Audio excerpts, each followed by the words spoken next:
Hi everyone, my name is Lena. I want to tell you my story. I live in a small house. It has white walls. It has a small garden. It looks like a happy home. But sometimes I feel very lonely. My sister's name is Mary. Mary is beautiful. Everyone says so. She has long brown hair, she has bright green eyes, she smiles and the whole room changes. Mary is smart too. She brings home gold stars. She wins competitions at school. Her name is always on the wall. Student of the month, again and again. And Mary is perfect. That is what Mama always says. Mary, you are so perfect. I stand near the door. I count them. I collect them, like little stones in my pocket. Mama smiles at Mary. It is a big smile, a warm smile, the kind of smile that feels like sunshine. When Mama looks at me, the smile is smaller, quieter, like a candle instead of the sun. I tell myself it is nothing. I tell myself I am wrong, but I am not wrong. I know this because of the kitchen.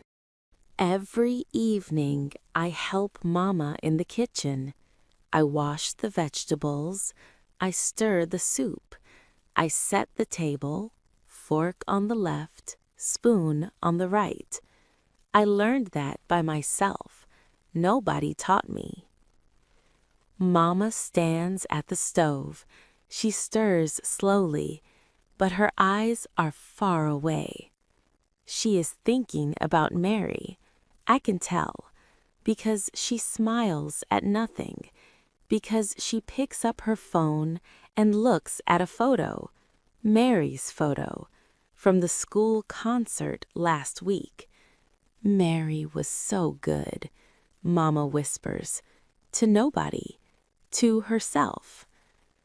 I am right there. I am holding a wet cloth. My hands are small and cold. I helped too, Mama. I made the salad. Mama blinks. She looks at me. For a second, I think she will say something warm. Don't forget to wipe the counter, Lena. That is all. I wipe the counter. I am very quiet. Quiet is my normal. I have a quiet voice. I have a quiet laugh. I sit in the quiet corner of the classroom. I walk home on the quiet side of the street. I am not loud like Mary. I do not shine like Mary. I am just small. That is the word I use for myself. Small. Not bad, not ugly, not stupid, just small. Like something people almost see, almost notice, and then they look away. At dinner, Mary talks about her day. Her teacher said she was brilliant. Her friend said she was the best. Her coach said she has real talent. Mama listens with both eyes open wide. She asks questions. Really? What did he say? Tell me more. I eat my soup. It is warm. It is good. I made part of it. Nobody asks me about my day. I think about telling them. I think about saying, I wrote a poem today. My teacher read it to the class. But the moment never comes. Mary is still talking. Mama is still smiling. The candle inside me gets a little smaller.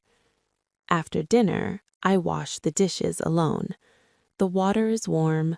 The soap smells like lemons. Outside the small window, the sky turns pink and purple. It is beautiful. I watch it for a long time. Nobody else notices. That is the thing about being invisible. You start to notice everything because nobody is watching you. And sometimes in the quiet, in the pink and purple sky, that feels like the saddest thing in the world. My name is Lena, and I work in a bookstore. It is a small bookstore. It is on a quiet street. The sign outside is old and a little broken, but I love it. I love it because it is quiet. I love it because it is safe. I love it because nobody asks me to be different here. The books do not compare me to anyone. Books are my friends. That is what I always say. My boss, Mr. Kim, laughs when I say it, but he understands. He is a quiet person too. Every morning I arrive early. I unlock the door. I smell the paper and the dust and the old wood. I breathe in slowly. Here I am not small. Here I am just Lena, and Lena is enough. I organize the shelves: fiction, history, children's books, poetry. I help the customers: a woman looking for a birthday gift, a young boy who wants dragons, an old man who comes every Tuesday and never buys anything. He just reads the first page of every book and smiles. I like that old man. I understand him. At lunch, I sit near the window. I eat my sandwich. I watch the street. I feel calm. This is my life. It is simple. It is quiet. And I tell myself, simple is okay. But then I go home, and home is different. At home, there is Mary. Mary has a big job. She works in a tall glass building in the city. She wears sharp clothes. She carries a leather bag. She talks about meetings and clients and numbers. Mama loves to hear about Mary's job. Mary got a new project, Mama says at dinner. Her eyes are bright. A big one. Her boss is very happy. That is wonderful, Papa says. I eat my rice. I think about the old man in the bookstore. I think about the boy who wanted dragons. I helped them today, in my small, quiet way. But I do not say this. Nobody asks. Then comes the cake. It is a Sunday. Mama bakes. The house smells sweet and warm. Chocolate cake, my favorite. Also, Mary's favorite. We sit at the table after dinner. Mama stands up. She holds the knife. She cuts the cake. She gives Mary the first piece. It is big. It has the most chocolate on top. It has the corner, the best part, where the cake is thickest. Then she cuts my piece. It is smaller, thinner, the plain middle part. I look at the two plates. My piece, Mary's piece. Mama sits down. She is already talking to Mary again. She does not notice. I am sure she does not notice. It was just a cake. I pick up my fork. I eat slowly. The chocolate is sweet. It is good. Even the small piece is good. But something sits heavy in my chest. That night, I lie in bed. The house is quiet. The clock on the wall goes tick, tick, tick. I stare at the ceiling. It was just a cake. Tick, tick, tick. She did not plan it. She did not think about it. It was just a knife and a plate and a Sunday evening. Tick, tick, tick. But it was not just a cake. It was every time she looked away. It was every smile she saved for Mary. It was every question she forgot to ask me. It was every gold star that was not mine. It was not just a cake. Tick, tick, tick. I turn to the side. I close my eyes. The clock keeps going. I think about my bookstore. I think about the smell of paper. I think about the boy who wanted dragons. Did he find his book? I wonder. I hope he liked it. I hold on to that thought, like a small, warm light in a dark room. It is not much, but tonight it is enough to sleep. Tick, tick, tick. It starts with a mirror. One morning, I wake up early. The house is still quiet. I walk to the bathroom. I look in the mirror. I look for a long time. I see brown eyes, tired but kind. I see a face that has been quiet for too long. I see hands that washed dishes, stirred soup, wiped counters, and never once asked for a thank you. I look at that girl in the mirror, and for the first time, I speak to her. You are not small, I say, quietly, just a whisper. You are not invisible. You deserve to be happy. The words feel strange in my mouth, like a language I never learned but always knew.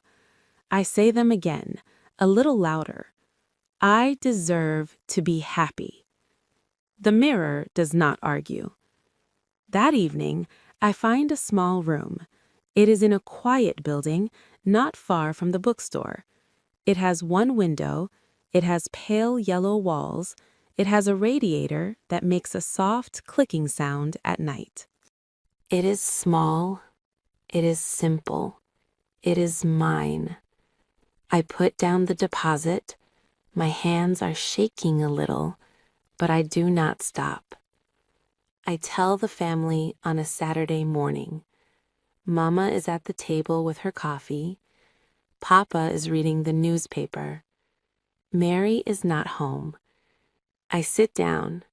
I hold my hands together. I breathe slowly. I am moving out, I say. I found a room. I move next weekend.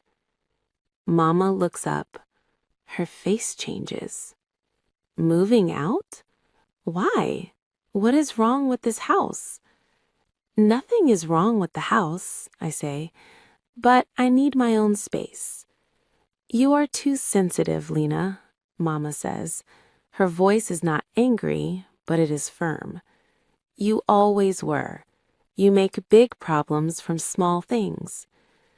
I feel the old feeling, the small feeling, the shrinking, but I do not shrink.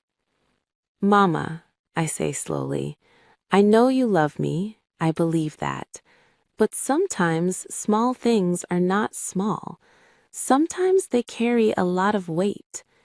She is quiet. I am not leaving because I'm angry, I say. I am leaving because I want to find out who I am in my own space, in my own quiet. Papa puts down his newspaper. He looks at me.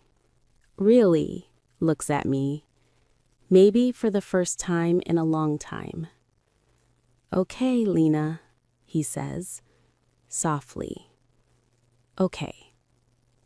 Mama says nothing, but her eyes are wet. I take that as enough.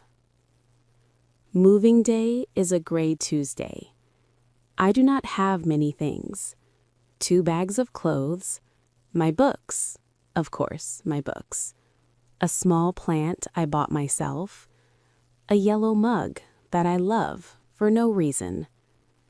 I carry everything up 2 flights of stairs. I put my books on the shelf. I put my plant near the window. I put my yellow mug on the kitchen counter. I stand in the middle of the room, and I breathe. In, out. The room is quiet, but it is a different quiet. Not the quiet of being forgotten, not the quiet of eating soup while others are celebrated. It is the quiet of belonging to myself, to this small, pale yellow, clicking radiator room. I sit on the floor. I lean against the wall. I smile. I do not know why I am smiling, but I cannot stop. 3 months later, Mama calls. She asks if she can visit. I say yes. She brings chocolate cake, a big piece for me, the corner piece, the thickest part. She does not say why, but I know. We sit by my window. We drink tea. We do not talk about the past. Not yet. Maybe one day, but not today. Today, she asks me about the bookstore. She listens, both eyes open, no phone in her hand. When she leaves, she holds my face in her hands. "You look good, Lena," she says. "You look like yourself." I think that is the best thing she has ever said to me. I am not a shadow anymore. I am Lena, and that is enough. Thanks for listening to my story. If you liked it, hit that subscribe button, drop a comment, and tell me where you're listening from.